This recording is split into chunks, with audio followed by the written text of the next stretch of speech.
AP వైద్య ఆరోగ్య శాఖ మంత్రిగా సత్యకుమార్ బాధ్యతలు స్వీకరించారు. సచివాలయంలో వేద పండితుల మధ్య ఆయన పదవి బాధ్యతలు చేపట్టారు. ఈ సందర్భంగా వైద్య ఆరోగ్య శాఖకు చెందిన పలువురు ఉన్నతాధికారులు సత్యకుమార్కు అభినందనలు తెలిపారు. పేదలకు మెరుగైన వైద్య సేవలు అందించేందుకు తన వంతు కృషి చేస్తారని సత్యకుమార్ హామీ ఇచ్చారు. కాగా చంద్రబాబు కేబినెట్లో బీజేపీ నుంచి సత్యకుమార్ ఒక్కరికే అవకాశం లభించింది. బృహస్పతే పరిదీయాధేన రక్షోహామిత్రాగుం అపగాధమానః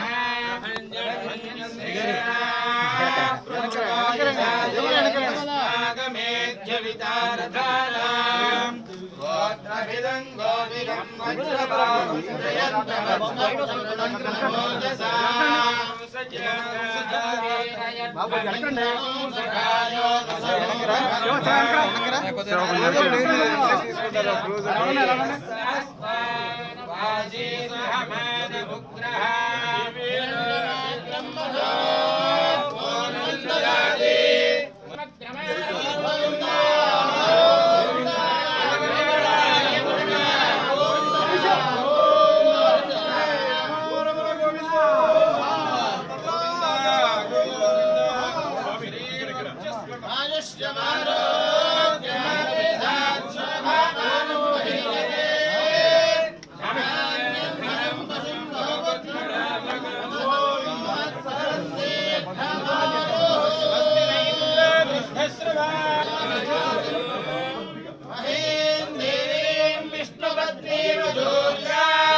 సంతకం పెట్టి చూస్తాను.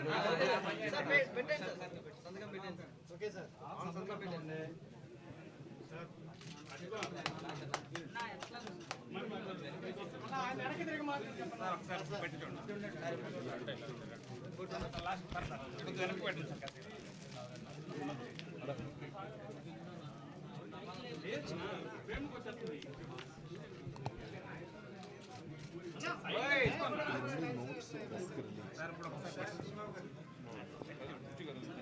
వచ్చేయండి, కదలలేదండి. అయితే నాకు వచ్చేపు ఉండండి.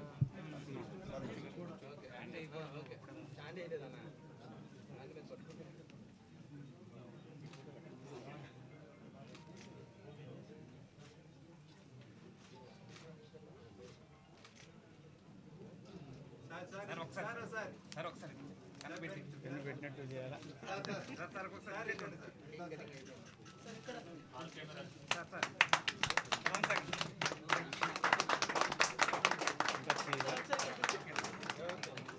ఇంత బరువు బాధ్యతలు భుజాన్ని మీద ఉంటే నవ్వమంటే ఎలా?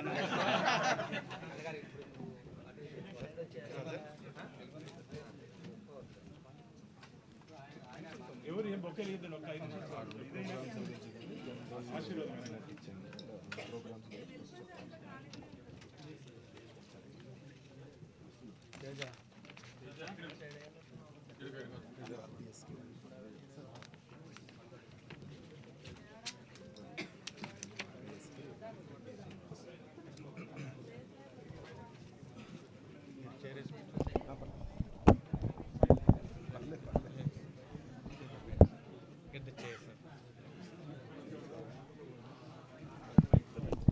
ఆంధ్రప్రదేశ్ రాష్ట్ర ప్రజలందరికీ నమస్కారం. మిత్రులారా, 5 సంవత్సరాల ఒక అరాచక అవినీతి అస్తవ్యస్త పాలనకి అంతం పలికి భవిష్యత్తు దిశగా ఆంధ్ర రాష్ట్రాన్ని నడిపించి అభివృద్ధికి పెద్దపీట వేసి నిజమైన సంక్షేమానికి దారులు తెరిచే ఒక ప్రజాప్రభుత్వాన్ని, ఎన్డీఏ ప్రభుత్వాన్ని ఎన్నుకున్నందుకు ముందుగా నేను ఆంధ్రప్రదేశ్ ప్రజానీకానికి ధన్యవాదాలు తెలియజేసుకుంటున్నా. అదేవిధంగా భారతీయ జనతా పార్టీ ఒక సామాన్య కార్యకర్తనైన నన్ను కూటమి తరపున ఎమ్మెల్యేగా, తర్వాత ఆరోగ్య కుటుంబ సంక్షేమ వైద్య విద్యా శాఖ మంత్రిగా నియమించినందుకు దేశ ప్రధాని నరేంద్ర మోడీ గారికి, రాష్ట్ర ముఖ్యమంత్రి వర్యులు చంద్రబాబు నాయుడు గారికి ధన్యవాదాలు తెలియజేస్తున్నాను. ముఖ్యంగా నేను ఈ మంత్రిత్వ శాఖ దాకా రావడానికి ప్రధాన కారణం ఆశీర్వాదాలు అందించిన ధర్మవరం ప్రజానికానికి కూడా ప్రత్యేకంగా ధన్యవాదాలు తెలియజేసుకుంటున్నాను. ఇవాళ ఉదయం దుర్గమ్మ తల్లిని దర్శించుకొని రాబోయే 5 సంవత్సరాలు ఈ రాష్ట్రాన్ని ప్రగతి పథం వైపు నడిపించేలా, గాడి తప్పిన ఆర్థిక వ్యవస్థని మళ్ళీ గాడిలోకి వచ్చేలా, ప్రజలందరికీ కూడా ఎటువంటి రాజకీయ వివక్ష లేకుండా సంక్షేమ ఫలాలు అందేలా ఆ శక్తి సామర్థ్యాల్ని దేశ ప్రధానమంత్రి గారికి, రాష్ట్ర ముఖ్యమంత్రి గారికి, అదేవిధంగా ప్రధాని గారికి వికసిత భారత్ నిర్మాణానికి, రాష్ట్ర ముఖ్యమంత్రి వర్యులు ఒక వికసిత ఆంధ్రప్రదేశ్ నిర్మాణ కళ సాకారానికి కూడా శక్తి సామర్థ్యాలను ఇవ్వాల్సిందిగా, ఆశీస్సులను అందించాల్సిందిగా తల్లివారిని కోరడం జరిగింది. ఎన్డీఏ ప్రభుత్వం ప్రాధాన్యత రాష్ట్రంలో అందరికీ అభివృద్ధి ఫలాలు, సంక్షేమ ఫలాలు అందించడం అయితే, ముఖ్యంగా ప్రజలకి అత్యంత ప్రాధాన్యమైన శాఖ ఆరోగ్యం, కుటుంబ సంక్షేమం మరియు వైద్య విద్య, ఈ మంత్రిత్వ శాఖ ప్రాధాన్యతలు ఏంటో గతంలోనే మేనిఫెస్టో ద్వారా తెలియజేయడం జరిగింది. ప్రజలందరికీ కూడా, అర్హులైన ప్రతి ఒక్కరికి మెరుగైన వైద్యం అందించడం, పిఎస్సీల నుంచి సిఎస్సీల దాకా ప్రతి ప్రభుత్వ ఆసుపత్రుల్లో కూడా మౌలిక సదుపాయాల కల్పన చేయడం, ప్రతి ఆసుపత్రిలో మెడికల్ ఎక్విప్మెంట్, కావాల్సిన మెడికల్ ఎక్విప్మెంట్ అందుబాటులో ఉండేలా చేయడం, గ్రామాల్లో కూడా ఆశా, ఏఎన్ఎం, విలేజ్ క్లినిక్ల ద్వారా మెరుగైన వైద్యం అందుబాటులో ఉండేలా చేయడం ఈ ప్రభుత్వ బాధ్యత. అందుకే మొట్టమొదటిగా ఇవాళ బాధ్యతలు చేపట్టున్న సందర్భంగా ఈ రాష్ట్రంలో విద్యను అభ్యసిస్తున్న 18 సంవత్సరాల లోపు పిల్లలు ఎవరైతే ఉన్నారో వాళ్ళందరికీ కూడా రాష్ట్రీయ బాల స్వాస్థ్య కార్యక్రమం ద్వారా స్క్రీనింగ్ చేయడం, అనారోగ్యం పాలు పడకుండా ప్రివెంటివ్ మెజర్స్ తీసుకోవడం, దాని మీద సంతకం పెట్టడం జరిగింది. ఇక రెండవ ఫైలు, ఈ రాష్ట్రంలో అత్యధిక మంది మరణం చెందుతున్నది క్యాన్సర్ ద్వారా. సగటున ప్రతి సంవత్సరం 48,000 మంది మహమ్మారి బారిన పడుతున్నారు, ప్రాణాలు కోల్పోతున్నారు. 3-4 సంవత్సరాల క్రితం ఆరోగ్యశ్రీ ద్వారా క్యాన్సర్ కోసం 150 కోట్లు ఖర్చు పెడుతుంటే గత ఆర్థిక సంవత్సరంలో అది 600 కోట్ల దాకా చేరిందని అధికారికంగా తెలియవస్తోంది. అయితే వీటిని నివారణ చర్యలు తీసుకోవడం కోసం, ప్రజల్లో అవగాహన కలిగించడం కోసం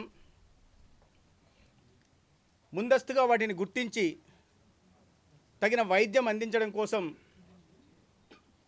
ఈ రాష్ట్రంలో మొత్తం 5,30,00,000 మందికి స్క్రీనింగ్ ఏర్పాటు చేయడం కోసం ఇవాళ రెండో ఫైల్ మీద సంతకం చేయడం జరిగింది. తద్వారా ఓరల్ క్యాన్సర్ కానీ, బ్రెస్ట్ క్యాన్సర్ కానీ, సర్వైకల్ క్యాన్సర్ కానీ వాటి మీద అవగాహన కల్పించి వాటిని గుర్తించి మ్యాపింగ్ చేసి ఆ మ్యాపింగ్ కోసం ఏఎన్ఎంలను, ఆశాలని, ఇతర అంబాసిడర్లని హోమీ బాబా క్యాన్సర్ ఇన్స్టిట్యూట్ ద్వారా శిక్షణ ఇప్పించి తర్వాత వీళ్ళని పట్టణాల నుంచి గ్రామాల వరకు ప్రతి ఇంటికి పంపించి ఐడెంటిఫై చేయడం, టెస్టులు చేసిన తర్వాత ఐడెంటిఫై చేయడం, తద్వారా ఆ సందర్భంగా అవగాహన కూడా కల్పించడం, తద్వారా నివారణ చర్యలు, ఎవరన్నా బారిన పడి ఉంటే తగిన వైద్య సహాయం అందించే దిశగా ప్రయత్నాలు చేయడం కోసం ఇవాళ ఈ ప్రయత్నం చేసింది. ఆంధ్రప్రదేశ్లో క్యాన్సర్ రహిత ఆంధ్రప్రదేశ్ నిర్మాణం దిశగా ఇవాళ ఈ ప్రభుత్వం చంద్రబాబు నాయుడు గారి నాయకత్వంలో ఒక అడుగు ముందుకేసిందని ఈ సందర్భంగా తెలియజేస్తున్నా. అదేవిధంగా అన్ని కింద స్థాయి నుంచి పై స్థాయి దాకా అన్ని ఆసుపత్రుల్లో కూడా సిబ్బంది, తర్వాత మౌలిక సదుపాయాల కల్పన కూడా జరిపే దిశగా ఈ ప్రభుత్వం అన్ని చర్యలు తీసుకుంటుంది. ముఖ్యంగా ఎయిమ్స్ మోడల్ వైద్యాన్ని రాష్ట్రంలో అన్ని ఆసుపత్రుల్లో అందించే విధంగా చర్యలు తీసుకునే ప్రయత్నం చేస్తాం. ఎయిమ్స్లో తక్కువ మొత్తం ఫీజు చెల్లించాల్సి ఉన్నప్పటికీ కూడా ప్రభుత్వ ఆసుపత్రుల కన్నా ఎయిమ్స్కి ఎక్కువ మంది పేదలు వెళ్తున్నారు. ఒకసారి దాన్ని సందర్శించి వారు ఏ రకమైన మోడల్ని అడాప్ట్ చేసుకున్నారో వాటిని గుర్తించి ఆ మోడల్ని ప్రభుత్వ ఆసుపత్రులు కూడా రెప్లికేట్ చేసి ప్రజలందరికీ కూడా ఒక మెరుగైన వైద్యం అందించి ఒక ఆరోగ్యాంధ్రప్రదేశ్ నిర్మాణం దిశగా ఈ ప్రభుత్వం చర్యలు చేపడుతుంది. అదేవిధంగా మనం వింటున్నాం, పత్రికల్లో వింటున్నాం, టీవీలో చూస్తున్నాం, గంజాయి డ్రగ్స్ వినియోగం రాష్ట్రంలో ఎక్కువగా ఉంటుంది అనే వార్తలు చూస్తున్నాం. వాటిని గుర్తించడం, బానిసలైన యువతకి డీఅడిక్షన్ సెంటర్లు పెట్టడం, బాధ్యుల మీద కఠినంగా వ్యవహరించడం, డ్రగ్ పెడలర్స్ మీద ఒక ఉక్కుపాదాన్ని మోపే ప్రయత్నం కూడా ఈ ప్రభుత్వం ఖచ్చితంగా చేస్తుంది. డీఅడిక్షన్ సెంటర్లను కూడా ఏర్పాటు చేయడం జరుగుతుంది. మిత్రులారా, రాజకీయ విమర్శలు చేయడం లేదు నేను, కానీ ఈ 2 రోజులుగా నాకున్న అనుభవం కొద్దీ మంత్రిత్వ శాఖలో జరుగుతున్న విషయాలను బట్టి కొన్ని విషయాలు మాత్రం పత్రికా ముఖ్యంగా తెలియజేయాల్సిన అవసరం ఉంది. గత 5 సంవత్సరాల్లో ప్రచారం ఎక్కువ, పని తక్కువగా జరిగినట్టుగా అనిపిస్తూ ఉంది. పూర్తిగా జరగలేదని నేను చెప్పట్లేదు, కానీ జరగాల్సిన రీతిలో జరగలేదని మాత్రం ఖచ్చితంగా చెప్తున్నాను. ఎక్కడ కూడా రాష్ట్రం వాటా ఇవ్వకుండా ప్రభుత్వం నిర్లక్ష్యం చేసింది. అత్యంత ప్రధానమైన రంగం వైద్య రంగం, ఆరోగ్య రంగం. దీని ఫలం కేవలం పేదలకు మాత్రమే అందుతుంది. అటువంటి పేదలకు అండగా ఉండాల్సిన ప్రభుత్వం ఈ రంగాన్ని పూర్తిగా విస్మరించినట్టుగా కనపడుతోంది. ఆరాటం ఎక్కువగా కనిపించింది తప్పిస్తే నిజంగా ప్రజలకు ఒరిగింది తక్కువగానే అనిపిస్తూ ఉంది. నేషనల్ హెల్త్ మిషన్ ద్వారా, 15th ఫైనాన్స్ కమిషన్ ద్వారా అనేక కేంద్ర ప్రాయోజిత పథకాలు, సెంట్రల్ స్పాన్సర్డ్ స్కీమ్స్ కింద వచ్చిన నిధులకు వాస్తవం వాటా ఇవ్వకపోగా వాటిని కూడా దారి మళ్లించారు. ఒక క్లాసిక్ ఎగ్జాంపుల్ ఏంటంటే, ఒకవైపు కోర్టు మొట్టికాయలు వేస్తున్నది వేరే విషయం అయితే, రెండో వైపు కేంద్రం కూడా ఈ నిధుల మళ్లింపు మీద, కేంద్రం ఇచ్చిన నిధుల మళ్లింపు మీద పెనాల్టీ వేసింది. అంటే ఎంతటి నిర్లక్ష్య వైఖరి ఈ 5 సంవత్సరాల్లో ఈ ప్రభుత్వం వహించిందో మనం దీన్ని బట్టి అర్థం చేసుకోవాలి. ఆరోగ్యశ్రీలో కూడా అనేక అవకతవకలు ఉన్నాయి.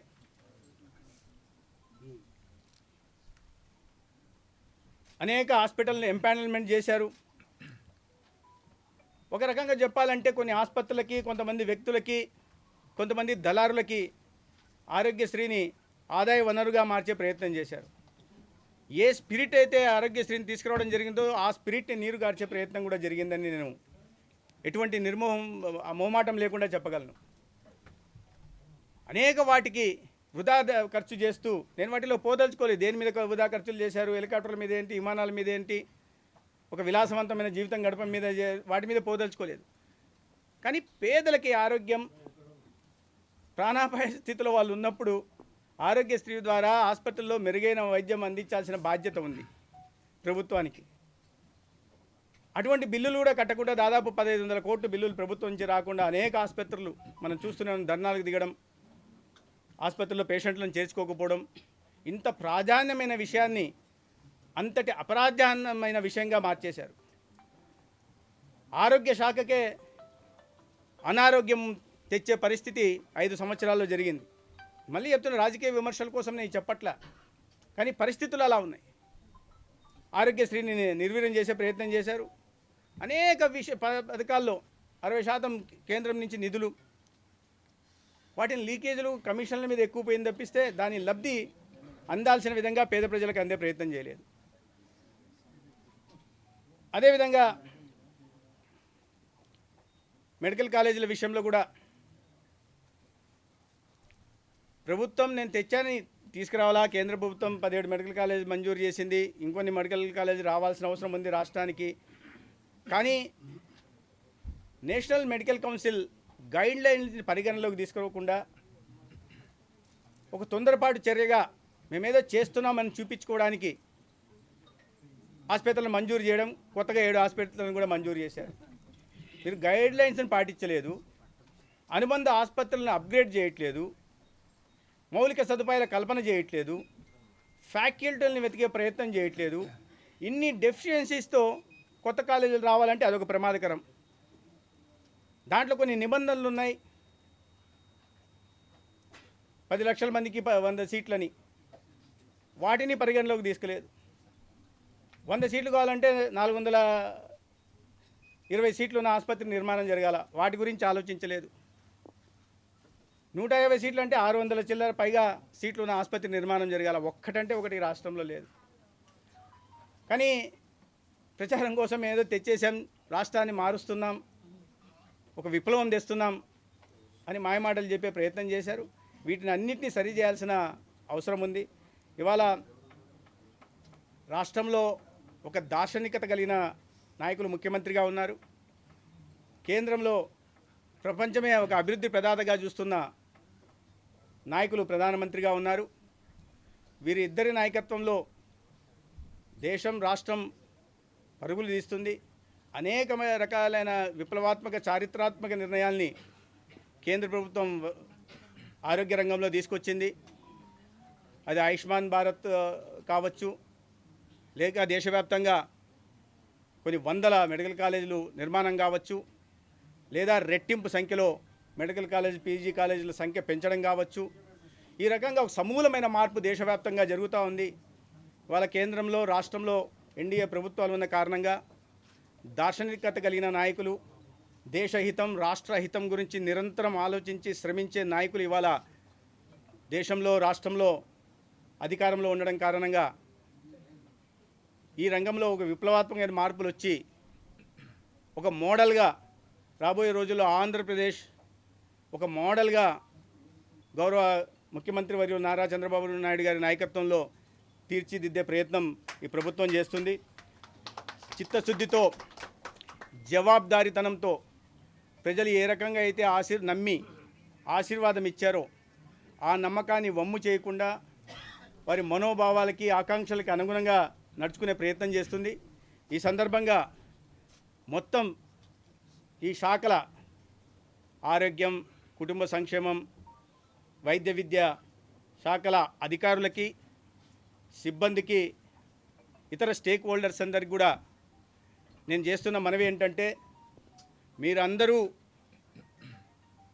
ఈ మార్పులో భాగస్వాములు కావాల్సింది. అందరం కలిసికట్టుగా ఈ శాఖకి ప్రత్యేకమైన గుర్తింపు తెచ్చి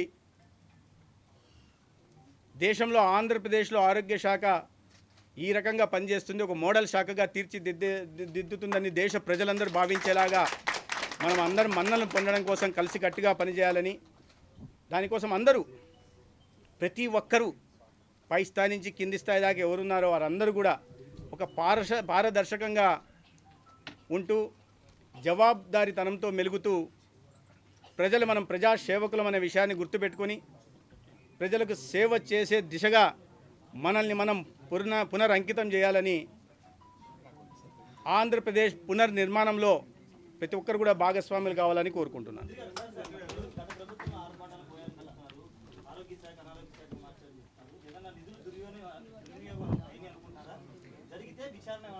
ఖచ్చితంగా ప్రతి దాని మీద లోతుగా పరిశీలించాల్సిన అవసరం ఉంది.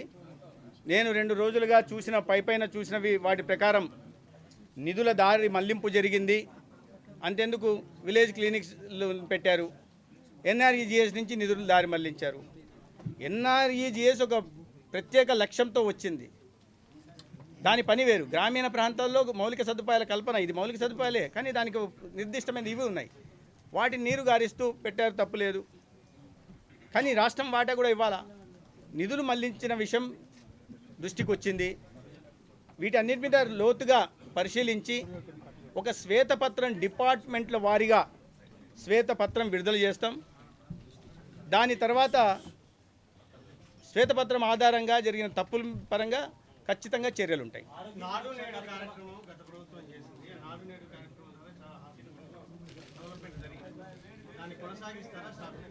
నేను చెప్తున్నాను అదే, నాడు నేడు కార్యక్రమం జరిగింది కానీ నాడు నేడుకు నిధులు ఎక్కడి నుంచి వచ్చాయనే విషయాన్ని నేను ప్రశ్నిస్తున్నా.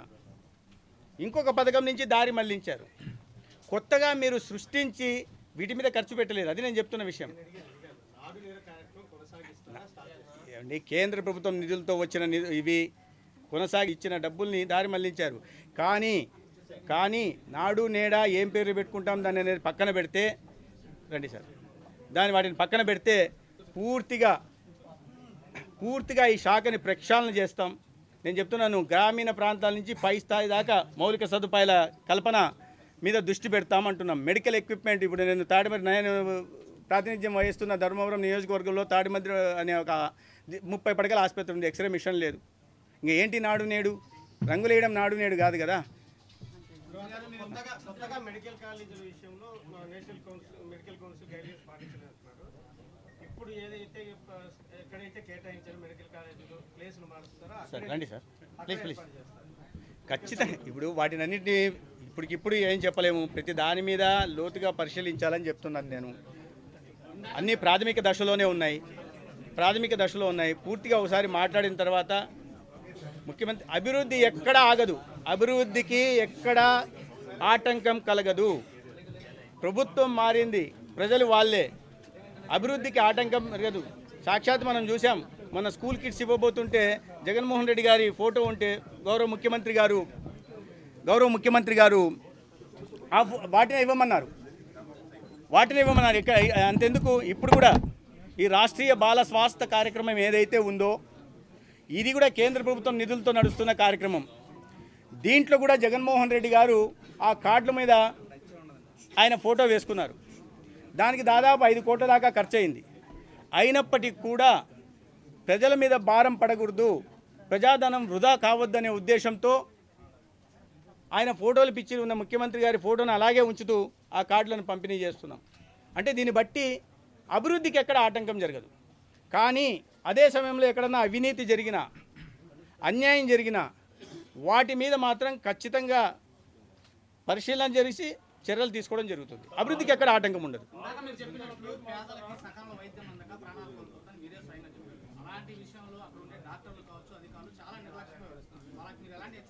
నేను అదే చేస్తున్న, ప్రతి ఒక్కరు ప్రజాసేవకులం.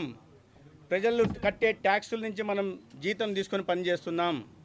మనం ప్రమాణం చేసి స్థానాల్లోకి వచ్చాం. ప్రజల పక్షాన్ని నిలబడతాం, ప్రజలకు సేవ చేయడానికే జీవితాన్ని అంకితం చేస్తామని. ఎవరు ప్రతి ఒక్కరూ అది చేయాల్సిందే, జవాబుదారీతనంతో మెలగాల్సిందే. అది అధికారులైనా, రాజకీయ పార్టీలో ఉంటున్న నాయకులైనా, ఎమ్మెల్యేలైనా, ఎంపీలైనా, మంత్రులైనా ఆ జవాబుదారీతనం తప్పితే మాత్రం దాని మీద యాక్షన్ ఉండాల్సిందే. అటువంటి డిమాండ్ ఏం మా దృష్టిలో లేదంటే అది ముఖ్యమంత్రి గారితో మాట్లాడిన తర్వాత ఆరోగ్య శాఖ పేరు మార్చి ఏం పెడతారు, అనారోగ్య శాఖ అని గతంలో ఉన్నింది, ఇప్పుడు మారుస్తున్నాం. గతంలో అనారోగ్య శాఖ అని ఉన్నింది, ఇప్పుడు దాన్ని ఆరోగ్య శాఖగా పేరు మారుస్తున్నాం. వాటిని చూడండి, డీప్గా ఆలోచించాల్సిన అవసరం ఉంది. గత ప్రభుత్వం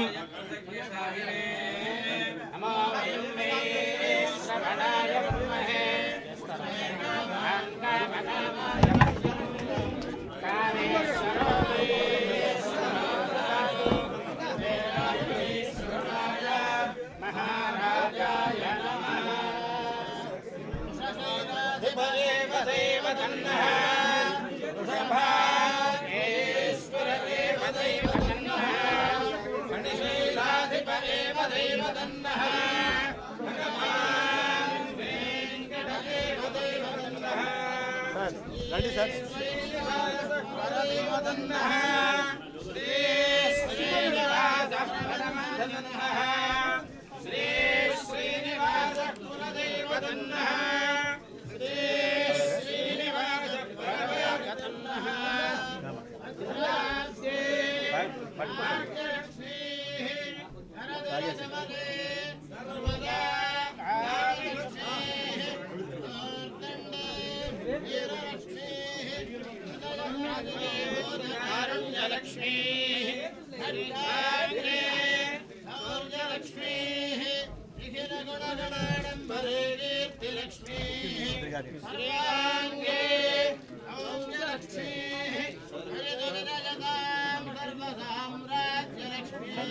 ముందు చూడండి.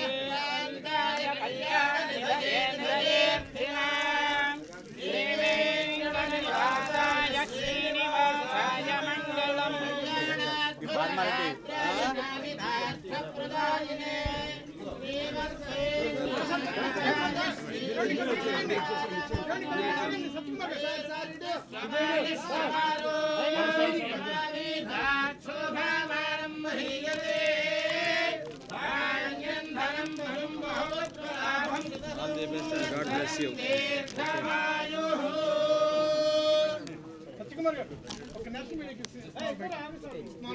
లేదు సార్,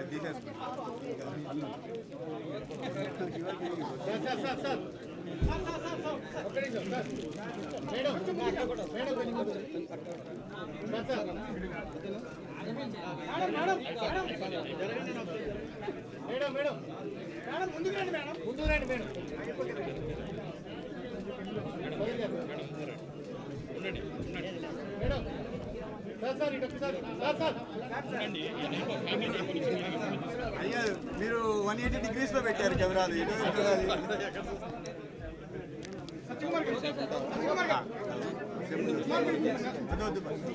దాంట్లో తీసుకోండి ప్లీజ్, మళ్ళీ రేపటి నుంచి తీసుకుంటాం. అలాగే సార్, నేను ఎన్ని గంటలకు ఇంటికి 1 గంటకు రాను, 1 గంటకు.